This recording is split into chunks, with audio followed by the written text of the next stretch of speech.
I love drawing OCs, and every once in a while I remember that I can have them doing more than just sitting on the page. So hi everyone, I'm Ward, and welcome to my channel Wardrawsalot, and this week we're going to be making a scene in my sketchbook. Now this is definitely going to be a sketchbook spread, especially because it was across 2 pages, so this is what both drawings look like next to each other, or flat out in the sketchbook. So when I was drawing this, I had no idea what I was drawing, like usual, right? I don't think I ever go in with a plan. I probably would make better drawings that way, but I don't. So I started drawing this character, and when I was kind of doodling out the entire body, it looked like he was sitting on something and leaning over, almost like he was talking to someone. So from there, I was like, why don't we make this into a scene? And it kind of just fit the narrative that he was on top of a desk and almost talking to somebody else. So then my brain kind of filled in the nice little gaps where it needed, and I created the scene of him talking to his coworker, which seems like somebody who's very stressed out doing paperwork compared to him who's very leisurely on the table, kind of giving the dynamic between the two of this guy on the left is all play no work, and then the guy on the right is all work no play, so they kind of balance each other out. When I started to kind of put everything together, I realized that this would have been a significantly easier process if I just took it to digital, which, by the way, I haven't done a digital art piece in a very long time, maybe for like, I don't know, like 6 months now. So I was like kind of hesitant to do that, but I feel like it is much better to take scenes onto digital, and it is for the sole fact that there's a lot more room to play with, right? Here on paper, you're kind of dependent on a lot of factors, okay? Take, for example, people who make comic books or manga, and how many years, like truly years, of practice they have putting down scenes onto a page and kind of drawing it out and knowing where everything goes and is placed beforehand before they even get to the paper. And it's probably because they do so many trials and errors before they do a final print, right? When it comes to someone like me, right? I'm just a silly little guy. I'm just doodling in my sketchbook and drawing just to practice, right? So when it comes to me making a scene, it is more difficult just for the sole fact that I have a lot to work on.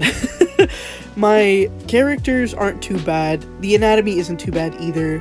The scenes, though, it took me a while, right? I can't draw a stack of paper to save my life, okay? So I tried to do as much as I can and be like spatially aware of what's going on in a room. Like a desk wouldn't be empty if it's in a workspace. It would have paper and it would have some kind of stapler on it and all that shit, right? So when it comes to me just drawing it out, not only on the paper but from my imagination, there's a lot of room left to work with, and that's something that I definitely need to work on. And this kind of takes me back to digital, right? When you do have something like digital for this kind of thing, there's a lot more playable room to deal with. It's easier to kind of make scenes and stuff like that. Granted, even a lot of comic book artists and manga artists have switched over to digital just because there's less chance of mistakes or incidents. Like there are plenty of times where ink falls on a page, or the page gets torn, ripped, or something just goes wrong, right? So a lot of them have ended up going towards digital because it's an easier medium to deal with, especially when you're drawing so many scenes at once. For me, I'm just drawing this one little scene right here in my sketchbook, which admittedly took me a while. This thing took me like almost 4.5 hours because it was such a large scale scene. Even though there wasn't a lot going on, there was just a lot to color in and a lot to take in and all that stuff. So that's something that I don't have a lot of practice in, which is why it took me so long. People who do comic books and manga, they pump out like a page a day, maybe more. On top of that, they do have a lot more practice, so the more you practice something, the quicker you're gonna get at it.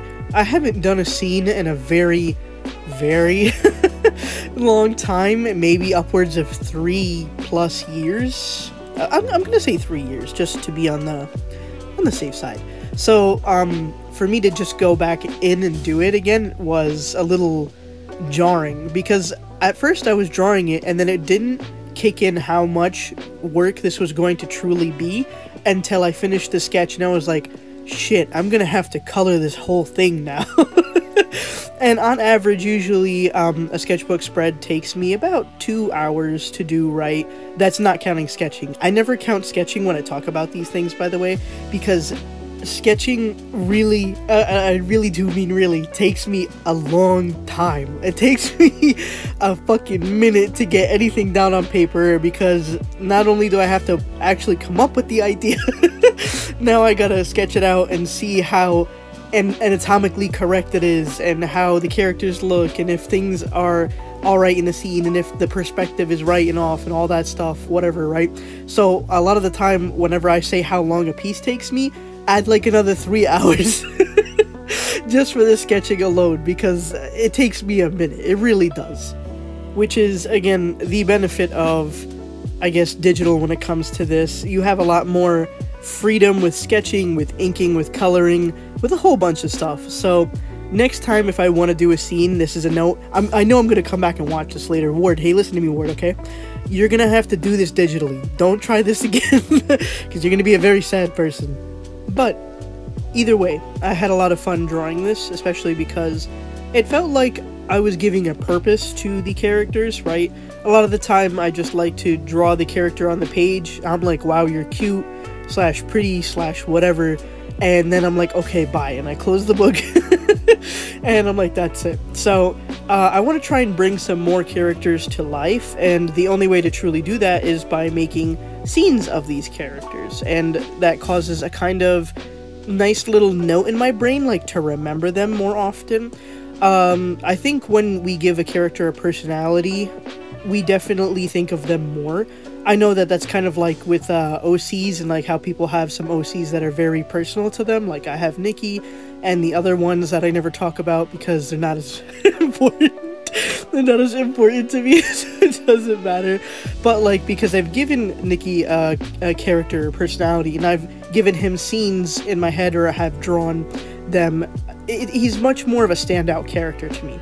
So I wanted to try and create this idea of these characters can stand out because they now have a thing going on. Like there's something of substance to grasp at when you look at them. It's not just pretty boy on paper, which I mean, like, I don't mind having the pretty guys on the paper, you know, because it's just me. But they need a little more substance sometimes than just having a big booty and big titty.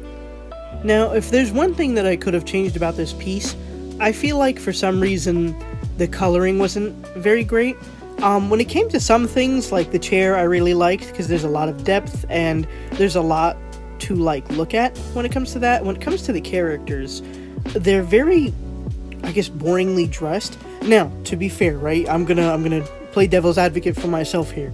They're at an office, okay? You're not gonna be dressed really cute when you go to an office with a crop top and low-rise jeans, right? Because that's what I would draw on people. So it doesn't make any sense. But I feel like maybe the colorways could have been a little bit different. I do like the guy on the right with the black pants, white shirt, red tie, right? We're playing it very safe there. So that's very fine with me. When it comes to the guy on the left, I did a green, kind of like a lime greeny shirt going on, right? And a gray pants, which I've never kind of put that combo together, but I was thinking to myself, like, well, what does an office scene, you know, like, I guess, require for dress? And it just makes sense that there would be something of that kind of stature. Maybe, like, he has something else to match, or maybe the green shirt is covered by a jacket top that he takes off, like, somewhere in his little office cubicle, right? So there's got to be something a little bit more on the outside of things, but when you're looking at the scene directly, I don't necessarily know if you think of that. I do, because I'm like, okay, so how would this make sense? A, B, C, D, E. But if you're just looking at the drawing, you're like, okay, that's the colorway and that's what it is. When it came to his skin tone and hair color, I kind of told myself, let's do a medium-ish skin tone, and lighter hair, mostly because I never really do lighter hair. I always stick to like a brown or black hair and then like some kind of purple or red highlight, like I did with the guy on the right? He's got kind of like a red highlight with the black hair, so it kind of gives it almost like a really deep red shine to it, which is really pretty in my opinion. So when it comes to doing like blondish or lighter hair, I really have to, you know, tell myself, hey, let's try it out, because I don't have much practice with lighter hair, so a lot of the time it doesn't look as dynamic or fun or cool because of the fact that it, you know, I just don't have the practice in it. But I won't get better if I don't practice, so I told myself, let's just do that combo with him. He's a cute character, I really love him. I just wish I would have picked maybe a different shirt color for him, especially because I fill in the background in a second and it's a very similar color. It's not like the same color, but it's similar, so it kind of, I feel like, loses the touch of the green when it comes to his outfit. So I kind of should have went back in and maybe colored it in something else, which the only thing I can think of is making it just a completely black top, which doesn't sound too bad, but I feel like the green kind of gives him some pop of color, especially amongst a very like office setting, which would be the black, white, gray thing going on. But that's why I kind of broke it up in the middle with that chair as well, so it gives it, again, more personality. For lining, I decided this time, instead of using a black liner for everything, I use like the respective color liner. So for the green shirt, I used a green liner. For the blonde hair, I used sepia. The white shirt, I used like a gray liner, so it kind of gives it a softer look. I kind of wish I hadn't done that, right? I feel like a black liner would have stood out much better when doing this whole scene, especially because I just feel like it needed that kind of extra pop to it because there's so much going on. At the time, I was like, if I make the character softer and then all the objects are a black line art, then maybe it would have like a different feel to it.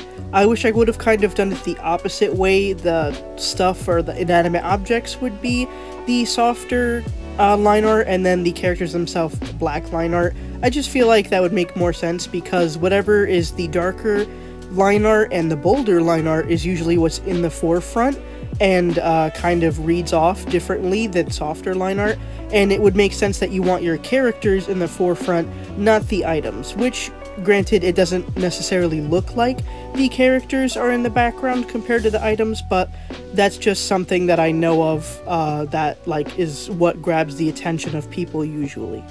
Now, to fill in the entire background, there was no way I was going to use a marker for all of this. It would have just ran the marker dry and probably end up streaky because there wouldn't be enough ink to do the background in. So what I did instead was take this Edding marker, because it was one of the only markers that I had that was on the fat side. I do have some other colors, but I really wanted something more neutral for the walls, because that's just what I feel like makes sense. You're not going to have like crazy pops of color on the walls. And then office setting, you would maybe like in a bedroom or a living room or something a little bit more personable, but in a work setting, usually things are, you know, gray and boring. So that's why I picked this color. It gives enough of a pop, but isn't too distracting to everything. And truly, let me say that paint markers are like, they're just so aggravating. They're just so aggravating to me because they come off streaky no matter how much I shake them, no matter how much I pump them. I gotta go over spots like 2 or 3 times just to get it at least opaque enough. And that's not just like with this Edding markers, with Poscas, it's with, you know, the bullshit like acrylic paint markers that I use. All of them give me some kind of trouble, and I just wonder if it's me half the time, but when I see it's across several brands, there's something wrong here. Something's not working, and I really do be shaking the shit out of these markers to get the ink flowing. It just don't work. So what I gotta do, I think, is try a different kind of acrylic marker, which I have bought. I bought the Artex acrylic markers, and I really want to try them soon for a video to see how well they work, especially because Posca's, Edding markers, all those kinds give me like a really hard time for some reason, and I don't know why. Maybe the quality dipped over the last few years and it's like shit. It's like doo-doo, like I can't use them properly. So I'm gonna try that hopefully soon and see how they work. But until then, we suffer a little bit. Finally, the last thing I did was I went in and kind of went over their speech bubbles. The guy on the left says, you know, it wouldn't kill you to take a break. And then the guy on the right says, yeah, and it wouldn't kill you to get off my desk and do some work. So again, with the dynamic between the two of one is very playful and kind of avoiding work, and the other one is very serious and doing a bunch of paperwork which are in his hands and everything. Overall though, I did have a lot of fun. It was just a lot of hard work to do, especially at such a large scale. So next time I might go a little bit easier on myself and try it digitally and see if that kind of works better. But I really like the outcome of the drawing, and I love the two characters, and they do stand out in my mind because of their personalities. So yeah, thanks for watching, and remember I love you. Bye!